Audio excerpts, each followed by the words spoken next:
After James confided in me about his experience with his great-grandmother's ghost, we didn't really talk about things like that again for a while.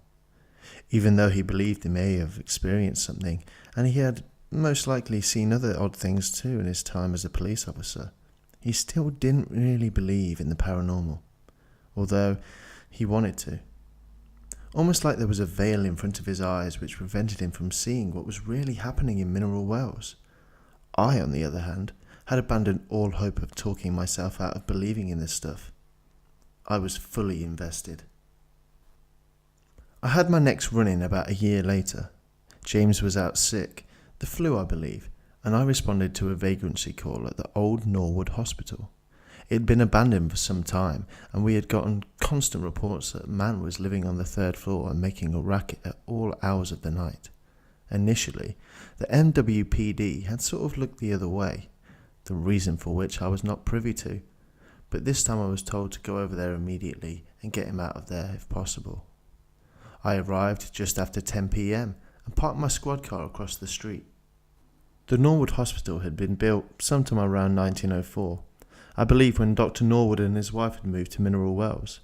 It was used as a private hospital as far as I know, and Dr. Norwood apparently even had tied to T.B. Baker, but I couldn't recall what it was. As I walked up to the entrance, I noticed the flicker of a light in the third-story window, most likely a candle, confirming that someone was up there. The front door was still boarded up, but there was a window on the left side of the front of the building that had been broken and all of the glass removed. I pulled out my flashlight and climbed in. The inside of the building had decayed with age, and all the signs you'd expect in a vagrancy were present. There were old clothes on the floor, empty food containers, beer cans, and the place was in extremely poor condition. The smell was awful too. I checked the first floor and found nothing. There was an open door that appeared to lead to a basement, but I decided that would not be on my agenda for the night. The second floor was much like the first, except there was a room that looked like it may have been a nursery or a child's playroom, littered with old stuffed toys, a rocking horse, and several rotting bunk beds. Just as you'd expect. It creeped me out royally. When I got to the stairs that led to the third floor, I heard something rustling up in the darkness above me. I'm not going to lie, I was not really happy about having to go up there, but the top brass had made it clear that I needed to take care of this tonight. "It's the police," I announced to the black void. "If you're up there, I need you to come down." I sat in silence for a minute, listening. Nothing but the wind outside. I began to slowly ascend the stairs with my flashlight as my guide, and my hand on my hip. I swung my flashlight across the room and saw a figure, huddled in the corner under several blankets, covering his face. I began to walk towards him cautiously. I smelled the man before I really saw him, but once I did, I realized the smell was more desirable. He appeared to be in his 50s, but I had the feeling he was much younger. His fingers were gnarled and his face bore the mask of addiction and depression. When he began to mumble, I noticed his teeth were black and crumbling. "Mariana, is that you? Take me, now." "Sir, I need you to show me your hands. What are you doing up here?" I said. This time he spoke more loudly. "The children. They won't leave me alone. The poor children. They are missing pieces. Are they here to take me? The children are always playing. They are never quiet. They went to meet the doctor. The water didn't help. They always tell me I never sleep. Are you here to take me?" There had obviously been no children in this building quite some time, but maybe his encounter with them had been of a different sort. I stood the man up and searched his person, finding $2 in one pocket and a burnt-up piece of tinfoil in the other. I checked his fingers, and sure enough, he had telltale signs of long-term methamphetamine use. Burnt fingers and all. Meth had always been a relatively serious problem in Mineral Wells. It's cheap, it can be made with mostly household chemicals, and once they start, they can't escape its grip, often for life. I threatened to arrest him for possession of paraphernalia, but he agreed to tell me where he got the meth from instead. Lions Park. It's a well-known place for its drug activity. He didn't have any of it on him, but I did explain to him that he'd be arrested for trespassing. He seemed relieved as I escorted him down from the 3rd floor. Back on the 2nd floor, I noticed something I hadn't before. Scrawled in some dark substance on the wall at the bottom of the stairs. The man, Victor was his name, it would turn out, noticed it too, and just started quietly sobbing to himself. We exited as quickly as possible. As I drove off towards the station, I recalled that I'd seen a light in the 3rd floor window when I had first arrived. However, there hadn't been any candles lit or otherwise when I had gone up there. I glanced in my rear-view window at the old hospital receding in the background, expecting to see only darkness, but instead the telltale spark of a candle flickering back, the wind in the trees carrying the faint laughter of children. Several days later, I paid my first visit to Mary Scott. Ms. Scott was known in the community as being a reputable source on mineral wells law, as well as for her discretion. She had taught at one of the local schools in the 70s and 80s and had retired to a small but well-kept estate on the south side of town, outside the city limits. James had actually set us up. She had taught him in the kindergarten and then again in middle school. The Norwood incident had pushed me into full investigation mode, and I needed some answers. I believed this was as good a start as any. I arrived at her place in mid-afternoon, dressed in plain clothes as to not attract any attention to myself. Now that I was actively seeking information on paranormal activity in mineral wells, I had to be extra careful. At this point, I wasn't entirely sure I could trust this woman, but I didn't really have any choice. Her home was a small, cosy brick house, tucked several 100 feet off the road. A narrow driveway guided me under the sprawling arms of several mature oaks. There was a small pond off to the side with a weathered dock, and several dogs panting about. I knocked on the door, and was quickly greeted by a woman who appeared to be in her 60s, considerably shorter than me, and just beginning to grey around her temples. With kind eyes and a knowing smile, a teacher for sure, and someone who seemed to be wise beyond her years. She invited me in, and with a "Thank you, ma'am," I graciously accepted. After some small talk about James and my move to Mineral Wells, we sat down in the living room with our iced teas and got down to business. "What can I help you with, dear?" she asked. "Ms. Scott. Mary. Sorry. I'm not exactly sure how to put this, but I'm just going to have to come out and say it. I've experienced some things in mineral wells that I can't quite explain rationally," I said with hesitation. "Go on," she said knowingly. "Well, there's something odd about mineral wells. I've encountered spirits or people possessed by spirits multiple times since I started work here. The problem is, no one else sees them.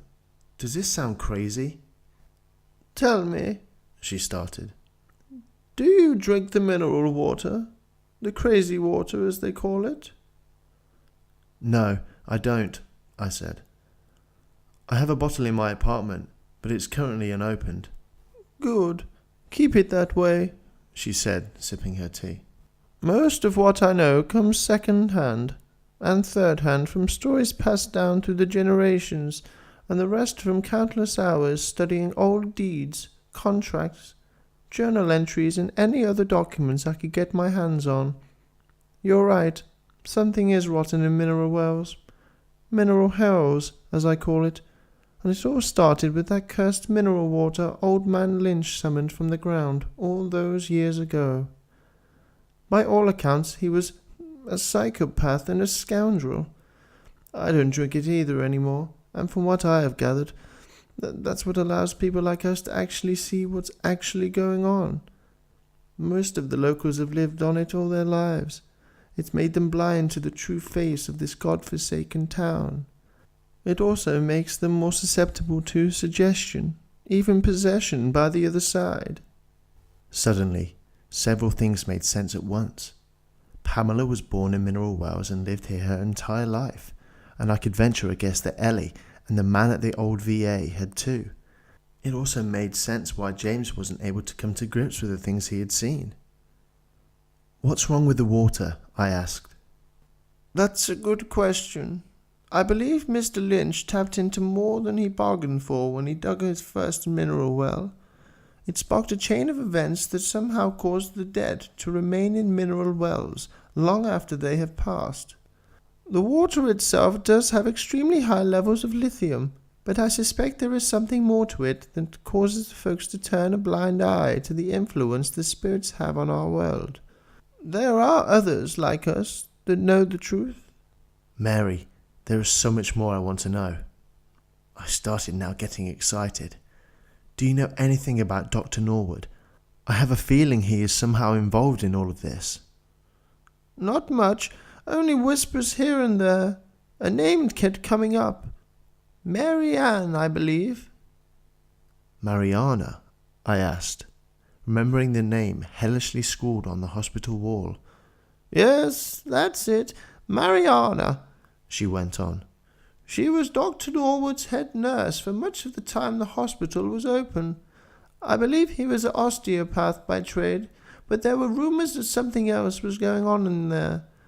What exactly, I'm not sure. Many years ago, I heard the records are said to be hidden somewhere in the building, but I couldn't begin to tell you where, or if they were there at all. She went on, but the sound of her voice became faded from my consciousness and was replaced by a singular picture. The dingy wooden stairs leading down into the basement at the Norwood Hospital.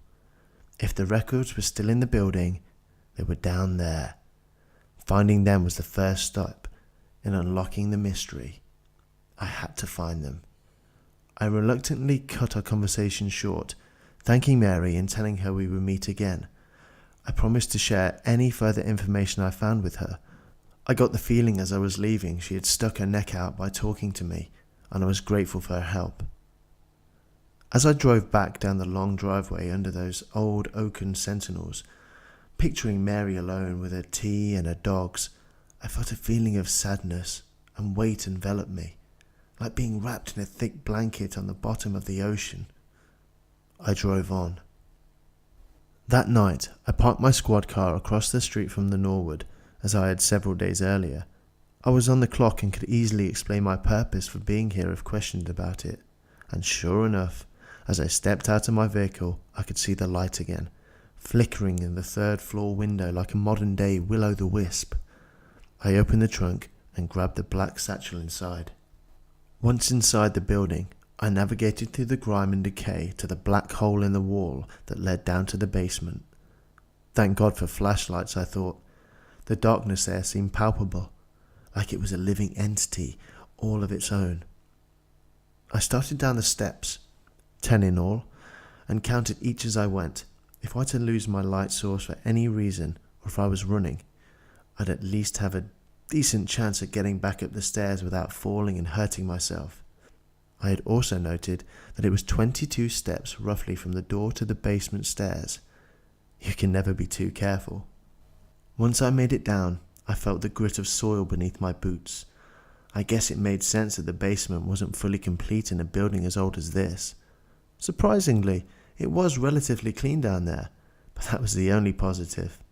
The air was damp and musty and heavy with the weight of the building's history. As I swung on my flashlight, the darkness retreated on cue, but grudgingly. Old equipment littered the floor, along with some decayed furniture and other furnishings. I didn't see any filing cabinets though. No papers, folders, nothing. I cursed myself silently for thinking this was a good idea, but pressed on. The second room felt darker than the first somehow. A cabinet had overturned and there was broken vials and bottles littering the ground. I stepped around them and was surprised that there wasn't another door in front of me. Just an old coal stove, flanked on either side by piles of old bricks and some old rafters. The stairs to the basement were in the back of the building, and I knew I hadn't made it back to the front. I doubled back and made sure there was no other rooms or passageways before heading back to the room with the stove. I shined my light around. I noticed the back wall was brick, and there was a crack running up behind the stove halfway to the ceiling. Immediately, I began removing bricks from the pile in front of the wall until I had enough room to slowly nudge the iron stove out of the way. It was just as I had thought. At some point, this basement had been flooded, eroding the earth beneath the brick wall and causing the bricks to crack. Since the wall had no weight to hold it, I had done construction in the past and had seen this before. This wall had been built shoddily and probably in a hurry. At the bottom, the bricks weren't being held together by mortar at all, and a few light kicks created just what I needed to proceed. A passageway under the old brick wall into hell, for all I knew. My heart was pounding, and I absolutely did not want to go in. I have no trouble admitting that now. I had come too far to turn back though, so I got on my hands and knees and crawled through the small opening. As I stood up and dusted myself off, my heart froze in my chest. Filing cabinets, rows of them. They were similar to the kind offices use today, except these were made of solid wood, probably oak, and very well preserved for their age. They had brass plates on the outside with descriptions. The room appeared to be untouched after all these years. Mary had been right. I walked along the wall quickly, not wanting to waste any more time in this place than I had to, until I found the cabinet I was looking for. The one marked experimental. Experimental. The word itself seemed evil somehow. I slowly opened it, and over the creak of wood sliding on wood, I thought I heard the faint laughter of children. A cold sweat broke out over the skin of my arms, and I got the feeling I was being watched. I grabbed as many files as I could fit in my satchel, closed the drawer, and turned to leave. That's when I saw them. In the middle of the room, standing perfectly still, was a group of children. I was paralyzed, not by any external force, but by the grip of unadulterated fear. They looked back at me, my eyes blinking almost in unison, with gleeful smiles. Then it was as if a record skipped and the children standing there changed. I recoiled in horror as I realized what I was seeing. The girl standing in front had 2 blank, scarred holes for her eyes. The younger boy next to her waved his hand, bearing only 2 fingers and a thumb. Another boy was on the floor, pulling himself forward with the stumps of 2 missing legs dragging behind. There were others in the same condition. The record skipped again, and they were whole, all standing still again, grinning from ear to ear. I found my body could move again, so I turned and ran as fast as any human ever had before, crawling under the wall before sprinting the rest of the way out of that god-forsaken building, back through the basement, 10 steps up, 22 steps out. As I ran, I heard the children singing behind me. As it got louder, I realized it wasn't a song, but a nursery rhyme, one that still haunts me to this very day. 1 for tongue and 2 for nose, 3 for eyes and 4 for toes. Ring the bell, the time is near. Ding dong, Mariana's here. Ding dong, Mariana's here.